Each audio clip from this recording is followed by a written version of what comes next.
Das ist Jeffrey Dahmer vor Gericht. Jetzt gerade liest der Staatsanwalt oder trägt der Staatsanwalt die Anklage gegen ihn vor. Er hat angefangen so zu sagen, dass es Menschen sexuelle Bedürfnisse haben und dass es unterschiedlich ist, aber dass es mit einvernehmlich passiert. Dass Jeffrey Dahmer homosexuell war, dass das in diesem Staat nicht illegal ist, aber dass Jeffrey Dahmer da nicht aufhören wollte. Also er wollte unter seinen Bedingungen weitermachen, nachdem es zu diesem sexuellen Kontakt gekommen ist zwischen ihm und anderen Männern. Und sein Verlangen wäre gewesen, Leute gegen ihren Willen zu nehmen und mit ihnen zu tun, was er wollte. Und das zu tun hat er sie betäubt. Und darum geht es in diesem Fall. Er möchte seinen sexuellen Appetit wollte er befriedigen und das konnte er nicht, das ließ sich nicht stoppen. Und dies ist ein anderer Fall als anders ähnlich gelagerte Fälle im sexuellen Bereich. Sexuelle Gewalt. Er wiederholt das in seinem Statement. Und er wiederholt das gegenüber seinem Psychologen. Seine erste Präferenz sind nicht tote Menschen, sondern seine erste Priorität wären die lebenden Menschen. Nur wenn die nicht das tun, was er will, dann würde er es bei Toten machen. Man müsste denken, dass jemand, der 17 Menschen tötet, aus einem gewalttätigen Haushalt kommt, dass ihm was angetan sein muss in der Kindheit. Dass sein Vater was mit ihm gemacht hat oder so. Oder dass das irgendein sexuelles irgendwas nicht richtig war. Ich will es nicht alles komplett aussprechen, YouTube-Richtlinien und so. Gab es Gewalt? Wurde er durch die Gegend geschlagen und getreten, durch Eltern, die ihm schlimme Sachen angetan haben? Ihr werdet sowas in diesem Fall nicht kennenlernen, nicht erfahren. Sein Vater ist ein vernünftiger Mann, er hat einen Doktortitel, ist ein erfolgreicher Chemiker. Das ist keine schlimme Geschichte aus seiner Kindheit. Wir reden über einen jungen Mann, der gut erzogen worden ist in einem schönen Zuhause, in einer schönen Ecke, mit Bäumen.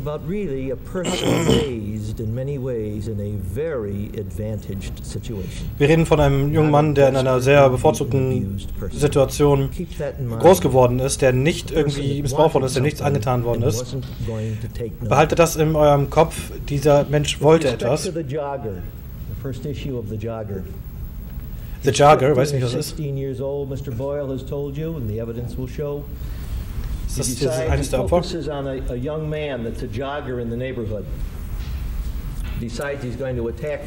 Fokussiert sich auf einen jungen Mann in der Nachbarschaft, den er attackieren will. Er holt sich einen Baseballschläger. Ach, ein Jogger, der joggt, ja, und wartet mit dem Baseballschläger im Wald. Genau, muss man kurz Pause machen. Ich weiß nicht, ob ihr die Story alle kennt. Er hat ja diese Fantasien von einem bewusstlosen Mann oder toten Mann, oder mit dem er machen kann, was er will. Und um das zu erreichen, wollte er einen Jogger, den er da immer hat langlaufen sehen, auf den er ein Auge geworfen hatte, der jung war, hat auf ihn gewartet mit einem Baseballschläger, wollte ihn K.O. schlagen und dann seine Spielchen mit ihm an diesem bewusstlosen Körper oder Menschen dort machen. Und an dem Tag ist der Jogger aber nicht vorbeigekommen. Das hat er jetzt gerade gesagt. Das ist ein bisschen American English, ne? Jogger. Also, ne, das ist, wir sagen joggen. Das war jetzt ein bisschen schwierig zu verstehen. Does he grab another jogger and go after him? Grab somebody else, go to another park, start prowling the streets that day? Ob er in einen anderen Park gegangen ist? Nein. The jogger doesn't come along. Der Jogger ist nicht vorbeigekommen. Dann ist er zurück nach Hause gegangen. Nein, er wird es nicht machen. Okay, jetzt weiß ich, woran man es aussehen lassen will, weil das so geplant und durchdacht ist. Wenn das so ein Urge gewesen wäre, so ein krasser Trieb und so, wo er sich nicht halten kann und einfach wegen einer psychischen Krankheit rausgeht, irgendwas machen muss, dann, wenn es den Jogger nicht getroffen hätte, dann warum ist er nicht in den nächsten Park und hat den nächsten genommen oder so, wenn das so, ne, das so darauf will er hinaus, dass es so eine richtig geplante, strukturierte Tat ist. Denn, das will ich für euch kurz zusammenfassen, die Verteidigung von Jeffrey Dahmer basiert darauf, ihn als psychisch krank, als insane, legally insane dastehen zu lassen, damit er in Psychiatrie eingewiesen wird. Das ist die Verteidigungsstrategie. Er hat zu 15 Morden sich für schuldig plädiert, also hat die zugegeben, Geständnis abgelegt und sagt aber, also guilty but insane, also schuldig, aber verrückt. zum Tatzeitpunkt. Und das würde ihn ja Strafmilderung oder strafunmündig machen, oder er würde in eine Psychiatrie eingewiesen werden. Und das sind dann die Haftbedingungen, sage ich mal, in der Psychiatrie wesentlich besser als im Knast. Das ist die Verteidigungsstrategie und das ist das Einzige, was der Anwalt will. Der Anwalt will nicht die Taten verharmlosen oder sonst was, sondern er will Jeffrey Dahmer als psychisch krank darstellen. Wir wissen alle, das ist er nicht, weil er die Taten so minutiös ausgeführt hat und zwischendurch gearbeitet hat, bei Verstand war und so. Das wissen wir, dass es nicht so ist, was die Verteidigungsstrategie. Und darauf spezialisiert oder darauf anspielend ist die Anklage und die Argumente der Staatsanwalt natürlich immer sehr in Richtung, wie sehr er seine Taten geplant und wie sehr er bei Verstand war und wie sehr er unter Kontrolle war und das auch zu jeder Zeit stoppen konnte. Dass es eine bewusste Entscheidung war, diese Tat zu machen und er richtig von falsch unterscheiden konnte, weil das ist die Definition von strafmündig, also bei Verstand sein, wissen, was man tut. Und verrückt sein. Jemand, der verrückt ist, der nicht weiß, was er tut, der zum Beispiel denkt, er hat eine Plastikflasche in der Hand und piekst damit jemand, aber in Wahrheit hat er ein Messer in der Hand, er wusste gar nicht, dass das ein Messer ist, weil er verrückt war, weil er Halluzinationen hatte, schizophren war oder weil er irgendwelche Stimmen gehört hat und nicht nur Kontrolle hat. Er wusste nicht, was richtig, was falsch ist, was echt, was nicht echt ist. Im Rahmen so einer psychischen Krankheit weißt du nicht, was du tust in dem Moment. Und darauf zielt er jetzt natürlich ab. Darum hat er jetzt auch das so explizit erwähnt, dass er eben nicht dann einfach irgendeinen anderen genommen hat, sondern dass er wirklich genau diesen Jogger haben wollte und als er nicht da war, dann minutiös schön nach Hause gegangen ist und fertig. Isn't there, so he goes back to his home. The next incident we hear about is a man named Stephen Hicks. Stephen Hicks. War das dieser asiatische... Nee, das war gar noch viel später. Das war der Anhalter. Stephen Hicks. 19 Jahre alt. Sommer 1987. Da war ich 2. Exposure Offense. Death. Homicide. Oh, das müssen wir mal kurz angucken. Was haben wir hier? Stephen Hicks. Der 19 Jahre alt. Das ist der erste Mord. Das ist der... Davor kam noch die Geschichte mit dem Jogger. Dann kam der erste Mord. Das ist der Anhalter, Stephen Hicks. Sommer 1978. Ach krass, 9 Jahre, ne? War nicht. Dann hatte er eine Anzeige, eine Verurteilung wegen Exhibitionismus, so gesehen. Und dann kam Steve Tuomi, der war 25 im November 1987. 9 Jahre lang nach dem ersten Mord kam nichts, außer dieser Sache hier, ne, im 86. Und 87 ging es dann los. So, und dann gab es kein Halten mehr. Im nächsten Jahr 88. James, Richard, Ronald, 15, 22, 25. Und da unten geht die Liste, glaube ich, sogar weiter. Dann ist diese Mordserie richtig reingekickt und seine krankhaften Fantasien haben dann keinen Halt mehr gefunden. Da hat er auch ziemlich viel getrunken zu der Zeit. Und irgendwann war er auch bei der Army und er war sogar in Deutschland stationiert, irgendwo in Schwaben, glaube ich. Könnt ihr mal googeln für den, wer das wirklich interessiert. Der war eine Zeit lang in Deutschland unterwegs, ja. Aber hat da in Deutschland keine Morde begangen. Das ist auch heftig, wenn man da mal drüber nachdenkt. He says he reports that he's had thoughts about having sex with a hitchhiker. On this particular day, he sees a hitchhiker. Er hatte Fantasien, ich übersetze es wieder, er hatte Fantasien geäußert, Sex mit einem Anhalter zu haben. Moment, ich habe den ganzen Schreibtisch verrutscht. Er hatte Fantasien, Sex mit einem Anhalter zu haben. Und an diesem Tag hat er einen Anhalter getroffen. He's got a car that day. Er hat ein Auto an dem Tag. He's got a home available to him that day. Er hat zu Hause was zur Verfügung, seine Eltern sind nicht da. Er hat diesen Anhalter mitgenommen. Er nimmt diesen Anhalter mit nach Hause. Er entscheidet dann,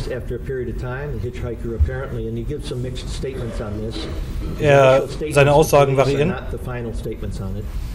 Das sind nicht die finalen Statements. Er entscheidet, dass er Sex mit ihm haben will. Er lädt ihn nach Hause ein, sie reden.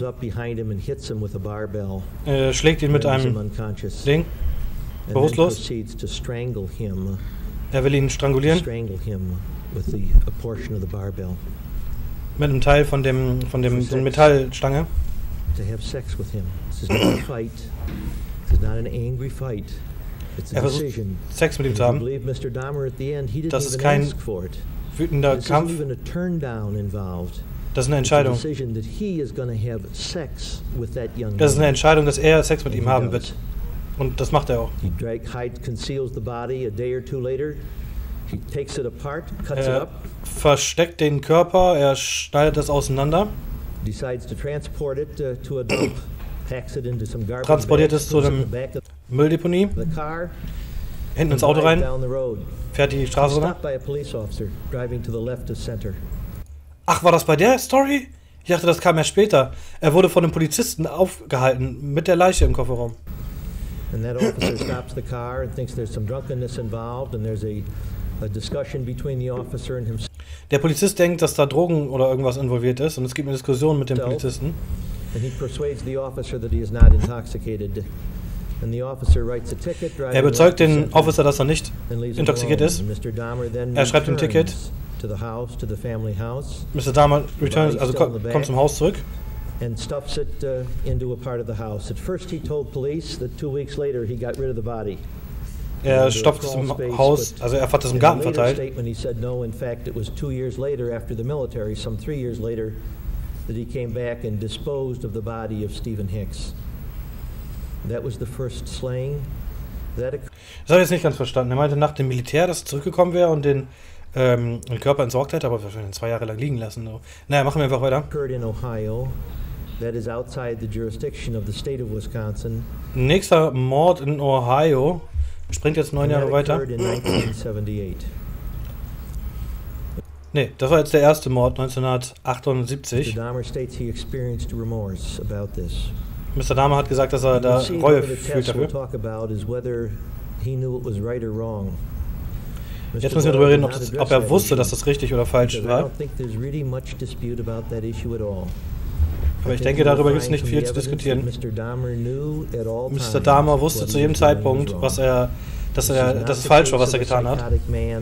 Das ist nicht der Fall eines psychisch kranken Mannes, der nicht unterscheiden kann zwischen richtig und falsch. Es ist ein Mann, der Highschool abgeschlossen hat, der viele Möglichkeiten hatte. Er hat dann entschieden, auf Universität zu gehen in Ohio.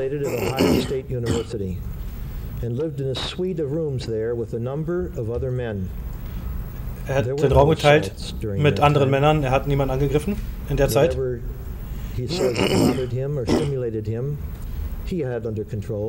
Was auch immer ihn dazu gebracht oder triggert oder stimuliert, er hatte sich da unter Kontrolle. Lebte in einem schönen Raum mit anderen Männern und da gibt es keine Reports über, dass er irgendwas gemacht hat. Außer seinen Trinken.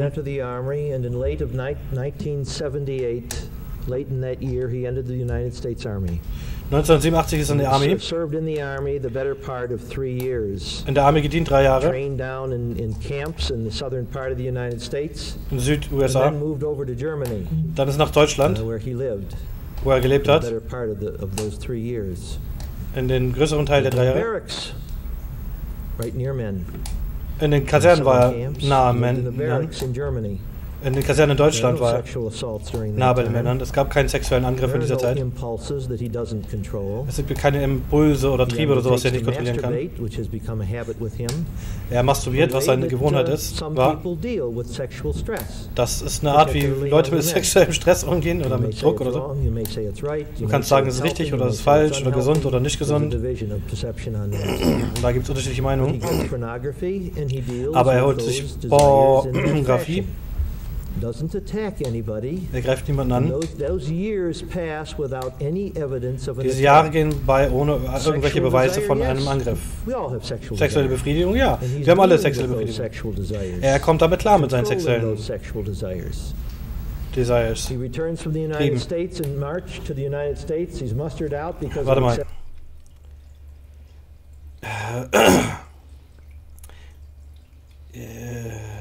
Verlangen. Mustered out of the army and goes down to Miami, Florida, where he lives for a number of months, roughly from March to September of 1981. So, dann ist er nach Florida, 1981. Keine sexuellen Angriffe. Er kontrolliert sich selber.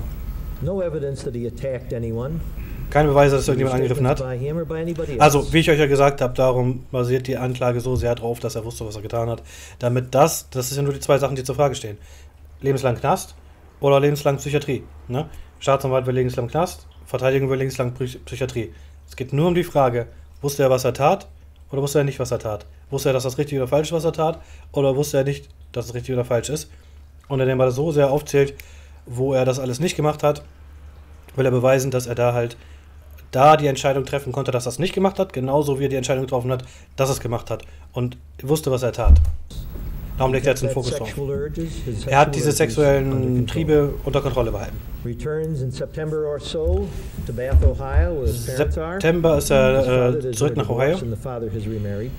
Die Eltern waren geschieden, der Vater hat wieder geheiratet. Da ist er für ein paar Monate. Die Entscheidung ist, wollte zu seiner Oma leben in Wisconsin. 1981. Er wohnt bei seiner Oma in Wisconsin. Bleibt da für einige Jahre. 1982 hat er einen Job im Plasma Center. Hat Probleme. Hat Neugierde an Blut.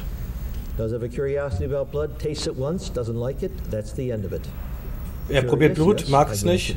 Das ist das Ende. Neugierde. Er versucht das Blut und dann ist es vorbei. Versucht es vorbei.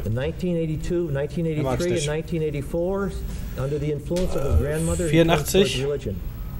Unter dem Einfluss seiner Oma wird er religiös.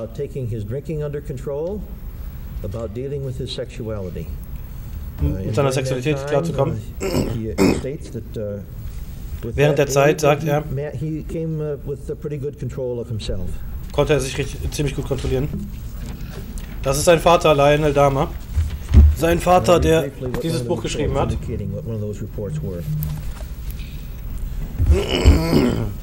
After a period of time, he said his grandmother was a religious woman, and at this time he began attending church with her, and was apparently looking into religious ideals in an attempt to change his life.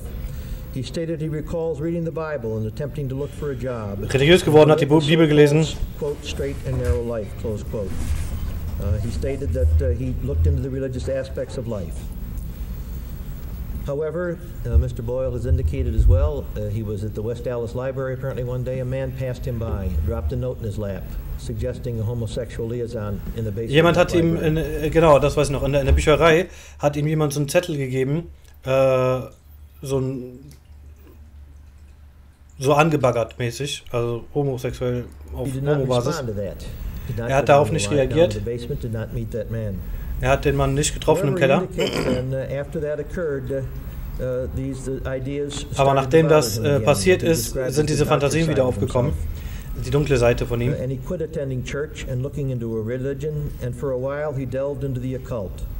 Und er ist wieder in die Kirche.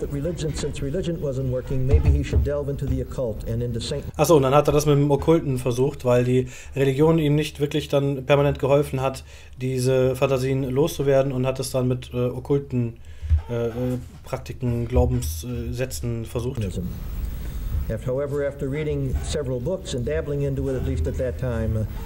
Mehrere Bücher darüber gelesen.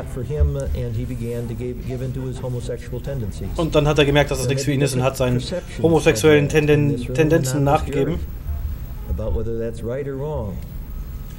Es liegt nicht an der Jury, ob das richtig oder falsch ist. In unserem Staat ist das kein Verbrechen, schwul zu sein. Das ist das Gesetz. Und das leitet uns hier. At any rate, he became involved then. He started to read gay and homosexual pornography. Er hat angefangen, schwule und homosexuelle Pornografie zu lesen. Those are on the South 2nd Street area, south of the city of Milwaukee River. He became familiar with gay bathhouses. Er hat undertook to attend and schwulen participate in activities. Badehäusern. Meanwhile, in 1985, he had gotten became familiar with. Er ist halt zu schwulen Badehäusern gegangen. As a mixer. It was a third shift job. It started in 1985. It was to continue virtually to the time of his arrest. he was to perform as an employee. At the bathhouses, he describes how there was casual sex, persons that would meet in relatively short time. And hatte Sex in diesen Badehäusern mit den Leuten da. Persons wished to have anal sex. Others wished to lie with Mr. Dahmer. Ich glaube, das kann ich nicht wortwörtlich übersetzen, aber welche Art von Sex dort praktiziert worden ist, denke ich mal, bekannt. Central lounge area, and then there'll be a number of rooms around that lounge area, small rooms. In den Badehäusern gibt es eine Lounge, wo man sich trifft, und dann gibt es da kleine Räume. With beds where if individuals wish to engage in Betten, wo Leute sexual activities, Homo-Sachen machen. Repair to the bedroom area and engage in those activities. Some of those men whom he met wanted to have anal sex with him. In other words, wanted to penetrate his anal orifice with their penis. He did not like that. Sorry. Einige der Männer, mit denen er dort sich traf, wollten die Homo-Action aktiv machen, und das mochte er nicht. And he decided that he wanted to continue to attend the bathhouses. He wanted to express himself sexually that way, but he did not want the other person, the other male, to express himself by anal sex on Mr. Dahmer. Also er wollte da weiterhin gehen und seine Sachen mit den Typen da machen, aber er wollte nicht, dass die Typen dann sowas mit ihm machen. He felt that sometimes the men insisted on that. He didn't want that, but he wanted the sex. So manchmal bestanden die Männer da drauf, er wollte das nicht, aber er wollte trotzdem die Action haben. Und dann hat er die Idee gehabt, diese Leute zu betäuben in diesen Badehäusern. We're not talking at all about someone sharing marijuana or sharing cocaine. Wir reden nicht darüber, dass jemand Rauschmittel teilt mit jemandem, sondern dass Jeffrey Dahmer diese Leute quasi betrügt, um sie zu betäuben.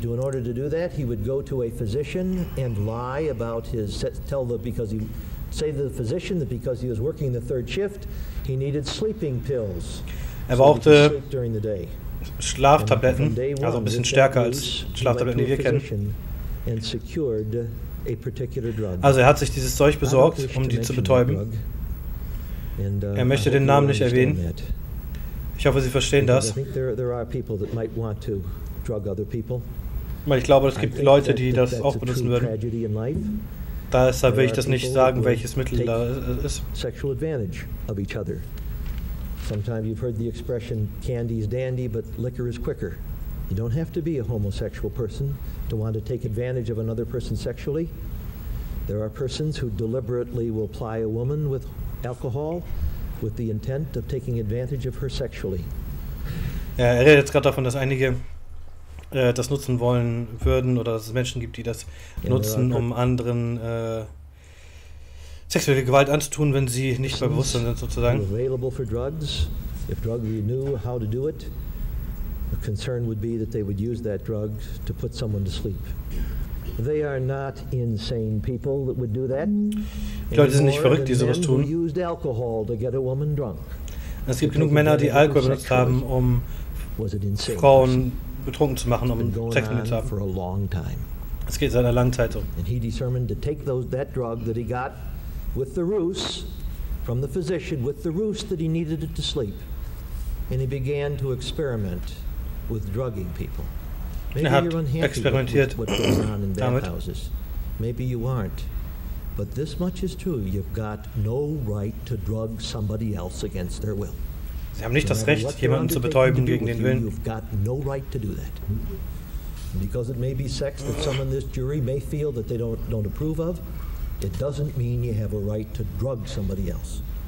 Wenn du Sex mit jemandem haben willst auf eine Art, die er nicht möchte, dann hast du nicht das Recht dazu, den zu betäuben oder bewusstlos zu machen mit irgendwelchen Mitteln. Ja, natürlich nicht. At the bathhouses. And the word got around. And finally, a gentleman who ran the bathhouse at that time, Bradley Barbush, he'll be a witness. Und dann gab es einen Zeugen, das wurde da bekannt, was Jeffrey da gemacht hat.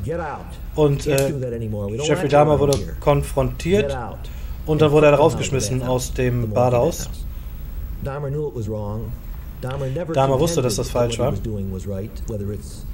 Er hat niemals gedacht, dass das richtig war, was er gedacht hat. Ob das ist oder ob das das Töten der Menschen ist. And there was Brablish telling him, look it, buddy, you can't drug people, get out of here. Er hat ihm gesagt, du kannst die Leute nicht einfach betäuben, raus hier. Hat ihn rausgetreten, rausgeschmissen. Did Dahmer stop? No. Hat Dahmer aufgehört? Nein. We know the purchasing of drugs continued. I'm going to pick up with a little bit greater detail now, and citing er wird ein bisschen mehr ins Detail gehen und genaue Daten nennen von seinen Aktivitäten. July 31, 1986, Dahmer Juli visited Dr. Carl 86 Olson on South 90th Street ist and zum received Doktor a gegangen, prescription for the particular drug he was Rezept using to bekommen drug these people. für die Betäubung der Menschen. On September 8th of 1986, 8. September Dahmer was arrested for 86, lewd and lascivious behavior. Dahmer wurde verhaftet für Exhibitionismus, Exhibitionismus, glaube ich. 87 verurteilt, ein Jahr Bewährung. Exhibitionismus. You'll see in future incidences, when he's talking with a psychologist or a probation worker, Mr. Dahmer will undertake to deceive that worker about what really happened here at this exposure case. He was exposing himself in a park to several young boys. Er hat Jungs im Park sich entlöst. Polizei hat ihn festgenommen, er hat es abgestritten. Dann hat er es gestanden. Er hat das 4 oder 5 Mal gemacht. Er wurde für schuldig befunden. Was daran interessant ist, wie andere, wenn er später darüber spricht, im Rechtssystem, er versucht darüber zu lügen, was da wirklich passiert ist.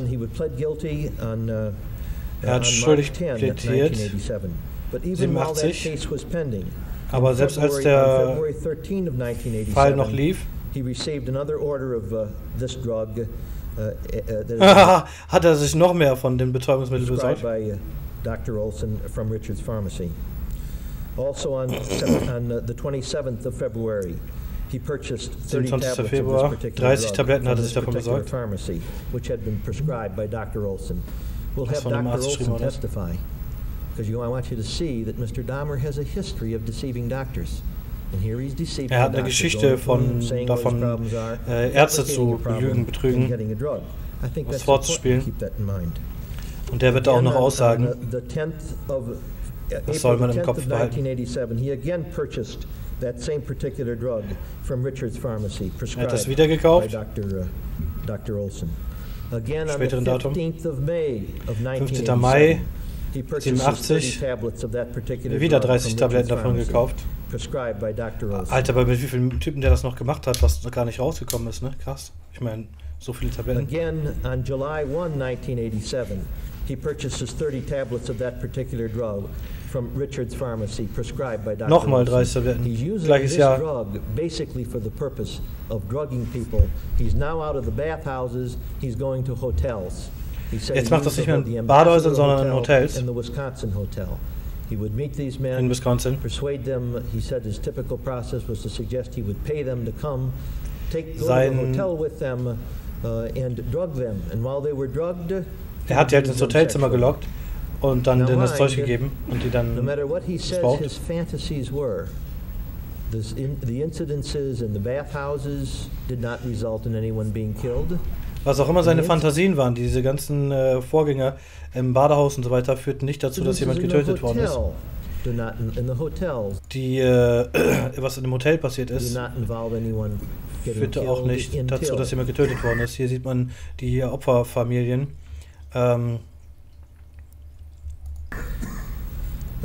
Until November, the latter part of November of 1987. However, before getting into November of 1987, I'd like to speak to a condition of probation. When Mr. Dahmer was convicted, wie heißt denn das? Bewährungsauflage indecent exposure, the disorderly conduct case, wegen der Sache wegen Exhibitionismus. he was placed on probation and Er hat auch gerade seinen Schreibtisch verschoben, so wie ich vorhin. Er sollte Hilfe kriegen. Das war eine Bewährungsauflage, die er bekommen hat, psychologische Hilfe. Der Richter hat gesagt, hier läuft was schief. Hol die Hilfe. By order of the court, he undertook to start visiting with Dr. Evelyn Rosen. She is a clinical psychologist.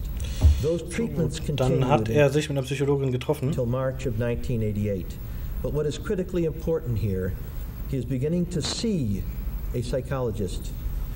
Er hat eine Psychologin getroffen. October 5th of 1987. 87 ist krass, das ist alles da reingestopft. Ne? Da war dann ja der nächste Mord nach 9 Jahren, der dann da kam. Und dann nächstes Jahr war Mord. Also der ist doch schon polizeilich aufgefallen, der hatte schon Bewährungsauflagen, der hat also quasi schon eine Psychologin, hat damals schon mit ihm geredet. Also der ist da schon aufgefallen und die wollten da schon irgendwie den behandeln, bremsen, was auch immer.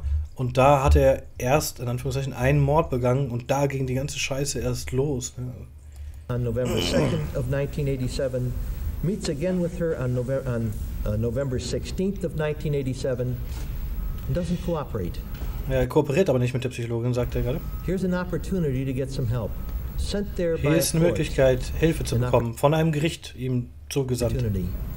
The issue here is going to be responsibility. Das Problem hier ist die Verantwortungsbewusstsein. Responsibility for what he did. Verantwortung für das, was er getan hat. Hier ist eine Möglichkeit zu helfen. So, wenn ihr das weiterhören möchtet, dann schreibt mir gerne in die Kommentare, dass euch das gefällt und was ihr von dem Fall haltet, von diesem Gerichtsverfahren und von dem, was bis jetzt gesagt worden ist. Lasst es mich wissen in den Kommentaren und dann arbeite ich hier weiter an der Übersetzung. Das soll es für heute erstmal sein. Das sind die erste halbe Stunde. Machen wir mehrere Teile. Passt auf euch auf. Haut rein.